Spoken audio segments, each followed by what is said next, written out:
The Rothschild banking dynasty. It is easily one of the wealthiest families in history, but also the single largest source of conspiracy theories. The vast and shrouded wealth of the Rothschilds has endured for generations, making it notoriously difficult to separate fact from fiction.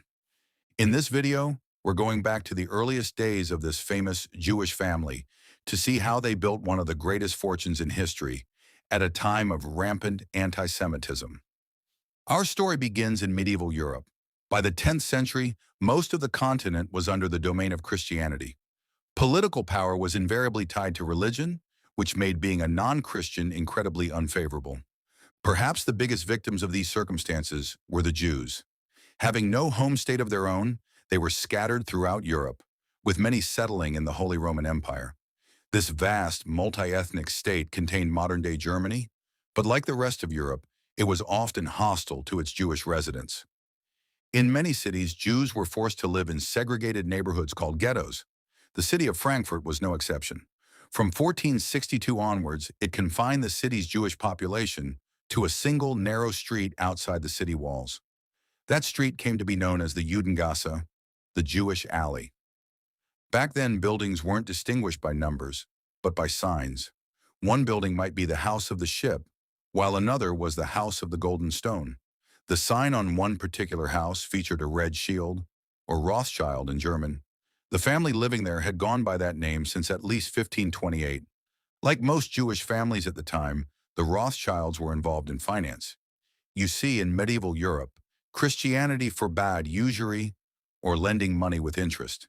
This left the profitable, yet controversial business of banking largely in the hands of the Jews. Mayer Rothschild took up the family business in 1763. He specialized in currency exchange and rare coins, and his expertise soon attracted the wealthiest aristocrats in the empire. Among them was Crown Prince Wilhelm of Hesse. The prince met Mayer in 1769 and quickly learned to trust him with all things financial. When Wilhelm came into power in 1785, he hired Mayer as his Hofjude, or court Jew. This was a common arrangement. Nobility would outsource their finances to Jews in exchange for protection, money, and sometimes actual noble titles. Mayer's greatest challenge came in 1806 when Napoleon invaded Hesse, driving Wilhelm into exile. But Mayer was prepared. He had already sent one of his 5 sons, Nathan Rothschild, to London. With this foundation, Mayer successfully moved Wilhelm's fortune to the UK, where it was loaned to the. Mayer died in 1812, leaving the legacy to his 5 sons. They applied a unified strategy, establishing branches in the most important European capitals. Nathan remained in London. The eldest brother took over Frankfurt. The others established themselves in Paris, Vienna, and Naples.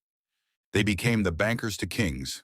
The Paris branch, for example, grew from the equivalent of $5 million in 1820 to over $500 million by 1850.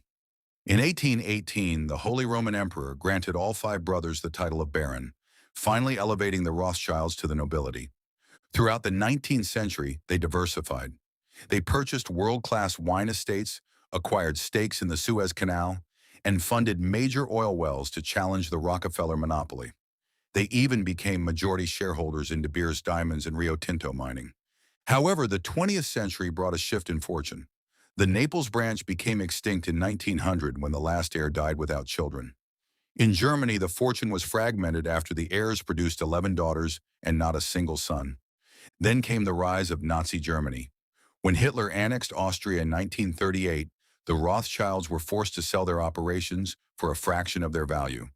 One family member was even captured and only released after paying the largest ransom in history at the time, $21 million. The Nazis seized mansions, businesses, and over 5,000 pieces of art. Many of these exquisite objects were never returned. While the French branch attempted to rebuild after the war, they faced a final blow in 1981 when the French government nationalized their bank. The Rothschild name remains synonymous with wealth, but their story is one of survival, strategy, and a legacy that forever changed the face of global finance.